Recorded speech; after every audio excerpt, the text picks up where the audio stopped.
of with LeBron. Stephen A., what do you make of this? Well, first of all, it's accurate. I don't know about shut the bleep up. I mean, it's entirely plausible because Tyronn Lue does talk like that on occasion. I know for a fact, and we touched on it on this show, that he really checked LeBron, and a few people checked LeBron when they played Miami, was down by 30, and he's sitting up there hugging and yucking it up with Dwayne Wade. That really rubbed Tyronn Lue and others the wrong way, and Tyronn Lue called them on it. And to LeBron James' credit, he manned up and fessed up and said, you're absolutely right. It's not something that'll happen again. I think that it could potentially be overblown because they talk like that to each other. That's just their lingo, their vernacular, and there's no reason to sit there and highlight, shut the bleep up or whatever, because, you know, dudes talk like that to one another from time to time, and it literally brushes off your shoulder. So it's nothing to make a big deal out of it. I can tell you that Tyronn Lue has profound respect for LeBron James, as everybody on the Cavs do. How can you not? But where Ken Berger's report is accurate even more so, and he does a damn good job, so I'm certainly not trying to critique him or anything like that. But I'm just saying I'm giving credit where credit is due. Where he's absolutely right is the Kevin Love component. If you read this article, Kevin Love was essentially relegated to being a spot-up shooter. David Blatt really didn't create anything else for him. And Kevin Love was very unhappy with playing that role. And so because he was unhappy with playing that role, a lot of times when we saw him on the court and we speculated about him and LeBron and, you know, not getting along and all of this other stuff, Kevin Love may very well have had a problem with the system per se, the system that was being employed. And LeBron James being on the court trying to execute the system, even though he didn't agree with it, in the end, you can see how acrimony can ultimately swell within the ranks. So what happens? Out goes Blatt. In comes Tyronn Lue. And what does he do? He instantly gets Kevin Love the ball more. Not only that, it's not necessarily on the outside. Yeah, he's usually standing on the outside, taking a three here or there. He's on the weak side when LeBron James is getting the ball on the block, whether it be the elbow or the block. But Kevin Love is there too. And he's getting touches in the paint area. And he's a more vital component of this offense because he's smart. And he can play, and he can pass. There's no excuse not to utilize him. So Tyronn Lue figured that out. Outside of that, all they've been doing, according to what they've told me, meaning the players and the coaches, because obviously I've spoken to several of them over the last several weeks, they said what we're doing most is A, we're resting, and B, we're shooting all the time. Skip, I'm there at pregame the other night before game one. I watched Matthew Dellavedova go from the left corner to the wing, all beyond the three-point line, the left corner to the wing, to the key, to the right wing, to the right corner. He hit 9 of 10 three-pointers. 9 of 10. Matthew Dellavedova. Because they say he puts in the work, and nobody maximizes his potential more than Matthew Dellavedova.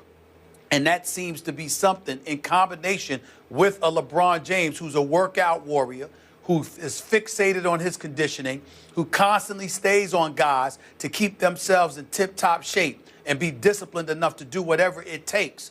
The combination of those two, obviously on opposite ends of the spectrum, a role player, a superstar, and everybody in between is following suit.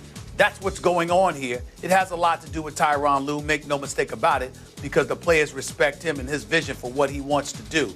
But they're going out there and executing it because they can, because of the ability and the commitment of their superstar and a role player who deserves a hell of a lot more credit than I've ever given him.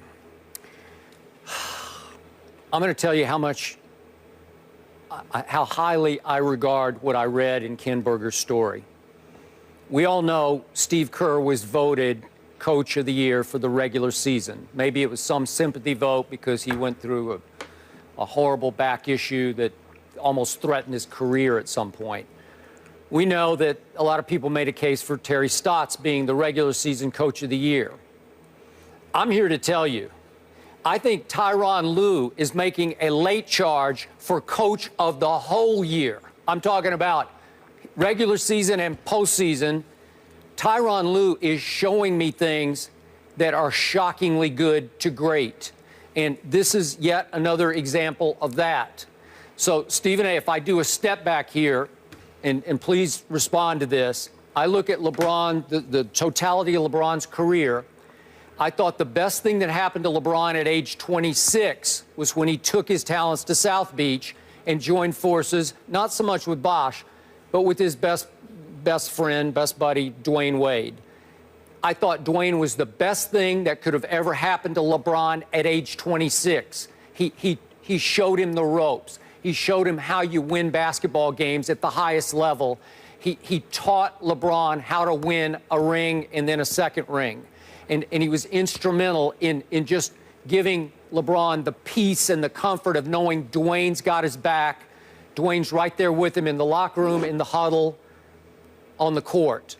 And then the second best thing that has ever happened to LeBron is that at age 31, he gets Ty Lue as his new head coach.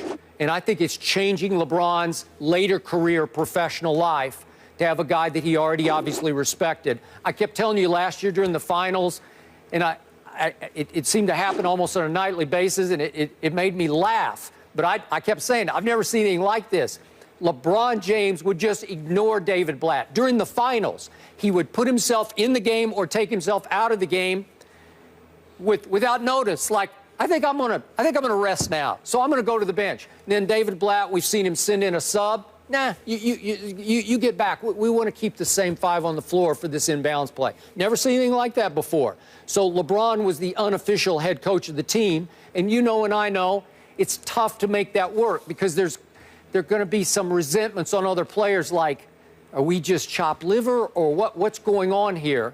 And now LeBron is regarded, obviously, as a great player, as the best player on this team, but he's still a player with a head coach who has the last word. And so it was crucial whenever this happened, this shut up moment, it was crucial to just show the team, not LeBron, just show the team, I got this. I'll have the last word here. And if LeBron says, I'm good, then everybody's good, and they can actually become a basketball team. I just think it's essential. Well, I think it's great for LeBron James.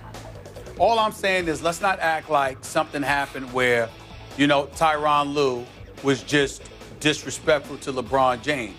They're tight. He has tremendous respect for LeBron.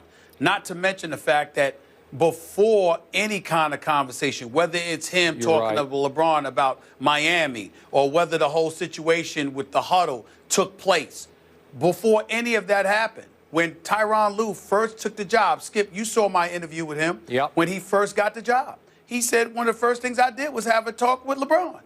You have to allow me to coach you. I have to treat you like I would treat any other player. I can't lead this team unless you allow me to do that.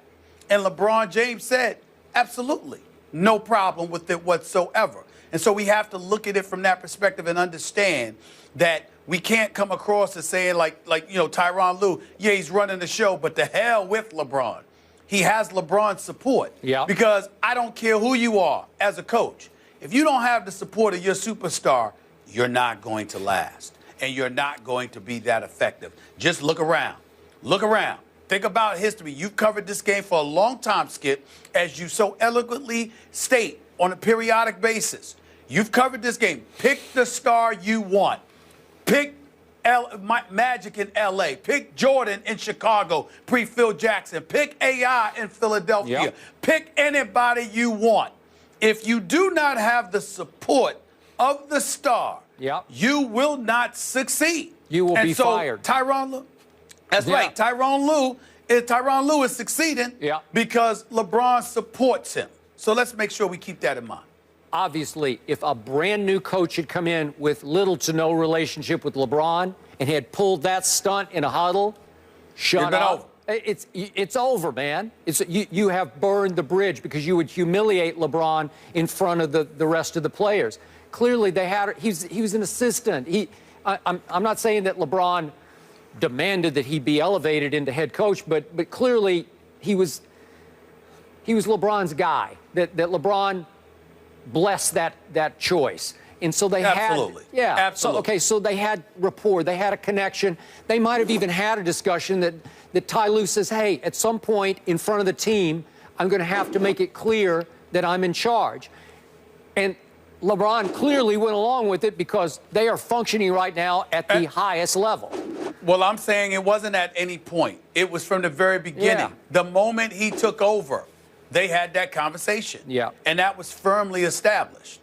And by the way, give David Griffin some credit because he's the general manager. He's the one that elevated Tyronn Lue. Keep in mind that when he elevated Tyronn Lue has never been the interim. He instantly got a 3-year deal. Yeah. Prior to that, he was instantly the highest paid assistant in the game because he was perceived as being the heir apparent to David Blatt. This is a guy, Tyronn Lue, that was Griffin's initial choice. Yep. It was Dan Gilbert who wanted David Blatt. Griffin always wanted Tyronn Lue. Okay. And so when you look at it from that perspective, combined with the moves that he made to buffer the roster of this franchise, it's the combination. Yeah, Tyronn Lue's got a really good relationship with LeBron, and LeBron respects him, and that's cool. But he also has the support of the GM, who wants to prove to everyone that he could do this job, that this is his team, not LeBron's. Yeah. And so the combination of that really puts Tyronn Lue in a very, very comfortable position. It does. I agree. To lead. So you have gone out of your way lately to pay your respects to David Griffin for all the personnel moves that he has made, okay? And I get you, and I'm with you on all of the above. But for me, from a distance, the single best new addition that gives LeBron the best chance to win his 3rd ring is this new head coach. That's just me. Absolutely. Sure. Above Channing Frye or whoever. Yeah. You're totally right. But what I'm saying to you is don't just look at the move, look at the particulars. He could have brought him in there and gave him the interim tag. He instantly put him in there, and from day one, he had a guaranteed 3-year deal, basically guaranteed 2 years, option on the 3rd, partial guarantee, that kind of stuff. But he instantly made sure there is no interim here. This guy is going to be here next year. So all of this noise about, oh, my goodness, he's got to get to the finals. He's got to do this or that. Otherwise, he'll be gone, and they shouldn't have let go of David Blatt. That has never been in David Griffin's plans. It has never been part of the plan in Tyronn Lue's eyes. Yeah. They made the decision from day one. I got you. Tyronn Lue is the new head coach. I know. That helps, is what I'm saying. And since he took over, to me, I don't see any other coach doing a better job in this period that Ty Lue has been the head coach of the Cleveland Cavaliers. I agree with that. But how do we ignore, Kevin Love? How do we ignore Channing Frye? How do we ignore the fact that you have these people? Listen, I'm going to be critical when folks deserve it, and I'm going to be fair and complimentary when they deserve it. David Griffin, to me, did a bad job last year of securing the point guard slot. He should have had a backup to Kyrie Irving, all right? But outside of that, I thought he did a pretty good job. This year, I think the man has done a fantastic job. I got to give credit where credit is due because I'm damn sure going to call him out if I think he did a bad job. Yep. So why wouldn't I do it if I think he did a good job? I think he's done a really good job. I really do. We have more on new moves in just a minute, but of course, tonight it all goes down. Game 2 will be just as easy for Lue and LeBron. That is 8:30 on ESPN as they look to take a 2-0 lead in the Eastern Conference Finals when they face the Raptors. Our coverage begins with NBA Countdown, charged by Dew with Sage, Jalen, and Doug. That is at 7:30 Eastern. Skip, you mentioned unofficial head coaches. That was the case for the Knicks with Phil Jackson, but they've now found a new head man. We'll tell you who that is and how Stephen A. can't wait to hear what he feels about this subject when we return. Just getting started.